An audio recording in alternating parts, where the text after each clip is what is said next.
ഇനി നമുക്ക് പാരലോഗ്രാമിൻ്റെ ഏരിയ എങ്ങനെയാണ് കണ്ടുപിടിക്കുന്നതെന്ന് നോക്കാം. സോ പാരലോഗ്രാമിൻ്റെ പ്രോപ്പർട്ടീസ് എന്തൊക്കെയാണെന്ന് നമ്മൾ പഠിച്ചു അല്ലേ?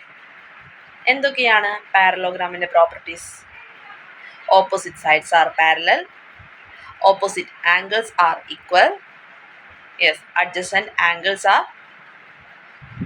അത് ആഡ് ചെയ്യുമ്പോൾ 180 ആണ്. സോ നമ്മൾ പാരലോഗ്രാമിൻ്റെ പ്രോപ്പർട്ടീസ് എന്തൊക്കെയാണെന്ന് കണ്ടു. ഇനി പാരലോഗ്രാമിൻ്റെ ഏരിയ എങ്ങനെയാണ് കണ്ടുപിടിക്കുന്നതെന്ന് നോക്കാം. ഇവിടെ ഒരു പാരലോഗ്രാം ഉണ്ട്. Parallelogram PQRS. നമ്മൾ പേര് പറയുമ്പോൾ ഒരു സൈഡിൽ നിന്ന് കംപ്ലീറ്റ് ചെയ്ത് റൗണ്ട് ചെയ്യുന്ന രീതിയിലാണ് പേര് പറയുക. സോ പാരലോഗ്രാം PQRSൻ്റെ ഏരിയയാണ് ഇനി നമ്മൾ കണ്ടുപിടിക്കാൻ പോകുന്നത്. അതിനു മുന്നേ നമുക്കറിയുന്ന മറ്റൊരു കാര്യമാണ് ഞാൻ പറയാൻ പോകുന്നത്. നമുക്ക് പാരലോഗ്രാമിൻ്റെ ഏരിയ കണ്ടുപിടിക്കാനായിട്ട് സഹായകരമാകുന്ന ഒരു കാര്യമാണ് ഇത്. ട്രയാങ്കിളിൻ്റെ ഏരിയ കണ്ടുപിടിക്കാൻ നമുക്കറിയാം. ട്രയാങ്കിളിൻ്റെ ഏരിയ എങ്ങനെയാണ് കണ്ടുപിടിക്കുക? Area equal to half into base into perpendicular height. So ഈ ട്രയാങ്കിളിൻ്റെ ഏരിയ കണ്ടുപിടിക്കുന്ന ഫോർമുല യൂസ് ചെയ്താണ് നമ്മൾ പാരലോഗ്രാമിൻ്റെ ഏരിയ കണ്ടുപിടിക്കാൻ പോകുന്നത്. പാരലോഗ്രാം PQRSൻ്റെ ഒരു ഡയഗണൽ വരച്ച് നമ്മളതിനെ ഡിവൈഡ് ചെയ്യാൻ പോവാണ്. പാരലോഗ്രാം PQRS ഡിവൈഡ് ചെയ്താൽ, ഒരു ഡയഗണൽ ഉപയോഗിച്ച് നമ്മൾ ഡിവൈഡ് ചെയ്താൽ നമുക്കവിടെ എന്താണ് കിട്ടുക? 2 ട്രയാങ്കിൾസ് ആണ് അവിടെ കാണാൻ സാധിക്കുന്നത്.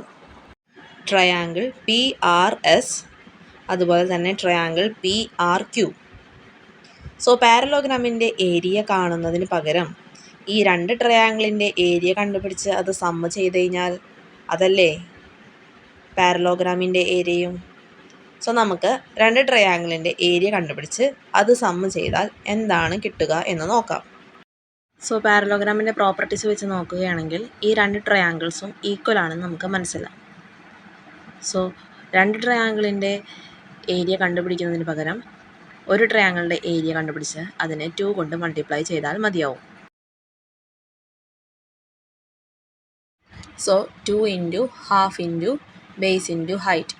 അപ്പോൾ ഏരിയ ഈക്വൽ ടു ഹാഫും 2ഉം ക്യാൻസലായി area equal to base into height എന്ന് ആൻസർ കിട്ടും. സോ പാരലോഗ്രാമിൻ്റെ ഏരിയ എന്താണ്? പാരലോഗ്രാമിൻ്റെ ബേസ് ഇൻറ്റു പാരലോഗ്രാമിൻ്റെ ഹൈറ്റ്. ഇനി നമുക്കൊരു പ്രോബ്ലം ചെയ്യാം. ഇവിടെ ഒരു പാരലോഗ്രാം തന്നിട്ടുണ്ട്. അതിൻ്റെ ബേസ് 12 മീറ്ററാണ്, ഹൈറ്റ് 5 മീറ്ററാണ്. നമുക്ക് ഏരിയ കണ്ടുപിടിക്കണം. Area equal to base into height. Base 12 centimetre, height 5 centimetre. So 12 into 5 equal to 60 centimetre square. So area of parallelogram equal to 60 centimetre square.